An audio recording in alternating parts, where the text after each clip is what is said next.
Halo, selamat pagi. Di sini saya Selvina Indraniati Staiman, NPM 2020 13 50063 akan mempresentasikan proposal seminar praskripsi saya yang berjudul Pengaruh Kemandirian Belajar dan Minat Belajar terhadap Kemampuan Komunikasi Matematis Siswa kelas 9 SMP Fajar Indah, Pademangan Barat, Jakarta Utara. Pendidikan merupakan suatu hal yang penting, baik itu formal, informal maupun non-formal, karena bertujuan untuk menjadi yang lebih baik di masa mendatang. Pendidikan matematika di sini sangat berpengaruh terhadap kemampuan komunikasi matematis siswa, di mana siswa harus memiliki inisiatif dalam belajar yang disebut dengan kemandirian belajar. Siswa harus lebih aktif dalam mencari solusi untuk memecahkan persoalan matematika. Di samping kemandirian belajar, ada juga yang disebut minat belajar yang berpengaruh terhadap kemampuan komunikasi matematis siswa. Minat tumbuh bukan dengan sendirinya, melainkan tergantung pada pandangan siswa terhadap suatu pelajaran itu, apakah pelajaran tersebut penting atau tidak untuk siswa tersebut. Berdasarkan latar belakang, identifikasi masalah yang diperoleh adalah 1. Pendidikan dianggap kurang penting. 2. Matematika dianggap sebagai materi yang sulit dan menakutkan. 3. Kurangnya kemampuan komunikasi matematis. 4. Rendahnya kemandirian belajar. 5. Rendahnya minat belajar siswa terhadap pelajaran matematika. 6. Sumber belajar masih berpusat pada guru. Selanjutnya, batasan masalah. Masalah yang akan diteliti hanya pada kemandirian belajar dan minat belajar pada kelas 9 SMP Fajar Indah Pademangan Barat, Jakarta Utara, tahun ajaran 2023-2024 pada materi segi 4. Kemudian rumusan masalah. Berdasarkan latar belakang, rumusan masalah yang diperoleh adalah 1. Apakah terdapat pengaruh kemandirian belajar terhadap kemampuan komunikasi matematis siswa? 2. Apakah terdapat pengaruh minat belajar terhadap kemampuan komunikasi matematis siswa? 3. Apakah terdapat pengaruh kemandirian belajar dan minat belajar terhadap kemampuan komunikasi matematis siswa? Tujuan penelitian. Berdasarkan rumusan masalah, tujuan penelitian ini adalah 1. Untuk mengetahui apakah terdapat pengaruh kemandirian belajar terhadap kemampuan komunikasi matematis siswa. 2. Untuk mengetahui apakah terdapat pengaruh minat belajar terhadap kemampuan komunikasi matematis siswa. 3. Untuk mengetahui apakah terdapat pengaruh kemandirian belajar dan minat belajar terhadap kemampuan komunikasi matematis siswa. Lalu, masuk ke landasan teori. Menurut Ontario, berkomunikasi matematika adalah menyampaikan makna melalui lisan, ditulis, dan bentuk visual. Memberikan penjelasan, alasan, atau pembenaran hasil secara lisan atau tertulis, mengkomunikasikan ide-ide matematika dan solusi secara lisan atau tertulis dengan menggunakan angka dan simbol aljabar, dan secara visual menggunakan gambar, diagram, grafik, tabel, dan lain-lain. Menurut Barodi dan NCTM, indikator kemampuan komunikasi matematis adalah 1. Mengungkapkan ide atau situasi matematika dari suatu gambar ke dalam bentuk tulisan. 2. Menyatakan situasi dalam bentuk gambar atau grafik. Lalu ketiga, mampu menyatakan situasi dalam bentuk notasi-notasi matematika. Kemudian hakikat kemandirian belajar. Pada dasarnya kemandirian merupakan perilaku individu yang mampu berinisiatif, mampu mengatasi masalah, mempunyai rasa percaya diri, tanggung jawab, dan dapat melakukan sesuatu sendiri tanpa bergantung pada orang lain. Dengan kata lain adalah kemandirian belajar merupakan sebuah kondisi yang mana siswa mampu menyelesaikan permasalahan secara mandiri tanpa pertolongan dari pihak lainnya.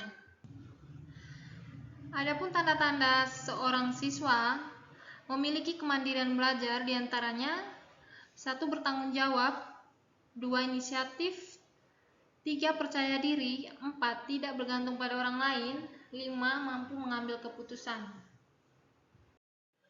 Minat menurut Slamet adalah suatu rasa lebih suka dan rasa keterikatan pada suatu aktivitas tanpa ada yang menyuruh.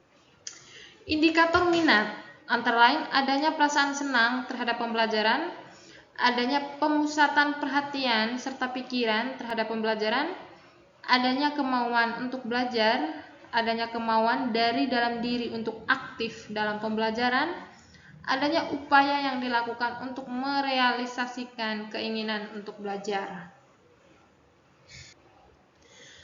Untuk kerangka berpikir, banyak orang menganggap matematika merupakan pelajaran yang rumit dan menyeramkan, sehingga hal tersebut berdampak buruk terhadap motivasi belajar siswa dan tentunya berpengaruh pada komunikasi matematika peserta. Untuk meningkatkan kemampuan komunikasi matematis, di sini sangat diperlukan sikap kemandirian serta minat siswa dalam belajar. Mandiri dan minat dalam belajar sangat berpengaruh terhadap kemampuan komunikasi matematis siswa. Hipotesis penelitian. Hipotesis dalam penelitian ini, 1. Terdapat pengaruh kemandirian belajar terhadap kemampuan komunikasi matematis siswa. 2. Terdapat pengaruh minat belajar terhadap kemampuan komunikasi matematis siswa. 3. Terdapat pengaruh kemandirian belajar dan minat belajar terhadap kemampuan komunikasi matematis siswa. Metodologi penelitian. Penelitian ini dilaksanakan di SMP Fajar Indah Pademangan, Jalan Waspada Raya 1 nomor 30, Pademangan Barat, Kecamatan Pademangan, Kota Jakarta Utara, Provinsi DKI Jakarta, pada semester ganjil tahun ajaran 2023-2024. Waktu yang diperkirakan adalah 5 bulan, yaitu dari bulan Desember sampai dengan April 2024. Jenis penelitian adalah survei korelasional melalui pendekatan kuantitatif. Desain penelitian adalah sebagai berikut. Populasi, sampel, dan teknik pengambilan sampel. Populasi dalam penelitian ini adalah seluruh kelas 9 SMP Fajar Indah Pademangan Barat, Jakarta Utara, baik populasi target maupun populasi terjangkaunya. Nah, kemudian untuk sampel dalam penelitian ini adalah seluruh populasi terjangkau, karena populasi yang akan diteliti berjumlah kurang dari 100. Jadi, untuk sampelnya akan diambil keseluruhan dari populasi. Kemudian teknik pengambilan sampel adalah menggunakan sampel jenuh, yaitu pengambilan keseluruhan populasi untuk dijadikan sampel. Metode pengumpulan data. Variabel dalam penelitian ini terdiri dari variabel X, yaitu kemandirian belajar dan minat belajar, kemudian variabel Y, yaitu kemampuan komunikasi matematis siswa. Kemudian sumber data yang diperoleh adalah dari siswa. Lalu teknik pengumpulan data, yaitu melalui angket untuk variabel X1 dan variabel X2, dan melalui soal tes esai untuk variabel Y. Instrumen penelitian. Di dalam instrumen penelitian terdapat skor instrumen angket kemandirian belajar, kisi-kisi angket kemandirian belajar, kemudian skor instrumen angket minat belajar, kisi-kisi instrumen angket minat belajar, skor tes kemampuan komunikasi matematika, kemudian kisi-kisi instrumen kemampuan komunikasi matematis. Untuk uji validitas angket dengan rumus sebagai berikut, dengan kriteria pengujian di mana jika R hitung lebih dari atau sama dengan R tabel, maka butir soal valid. Jika R hitung kurang dari atau sama dengan R tabel, maka butir soal tidak valid. Lalu untuk uji reliabilitasnya, yaitu dengan kriteria pengujian jika R11 lebih dari 0,80 atau kurang dari atau sama dengan 1,00, maka kategori sangat tinggi. Kemudian jika R11 lebih dari 0,00 atau kurang dari atau sama dengan 0,20, maka dikategorikan tidak reliable. Uji kesukaran butir soal, yaitu dengan persamaan IK sama dengan rata-rata atau min dibagi skor maksimal ideal. Nah, untuk kriteria pengujian yaitu indeks kesukaran sama dengan atau lebih dari 0,00 atau kurang dari 0,30, maka dikategorikan sukar. Jika indeks kesukaran lebih dari atau sama dengan 0,30 atau kurang dari 0,70, maka dikategorikan sedang. Lalu jika indeks kesukaran lebih dari atau sama dengan 0,70 atau kurang dari atau sama dengan 1,00, maka dikategorikan mudah. Teknik analisis data yaitu ada penyajian data, kemudian ada pengolahan data.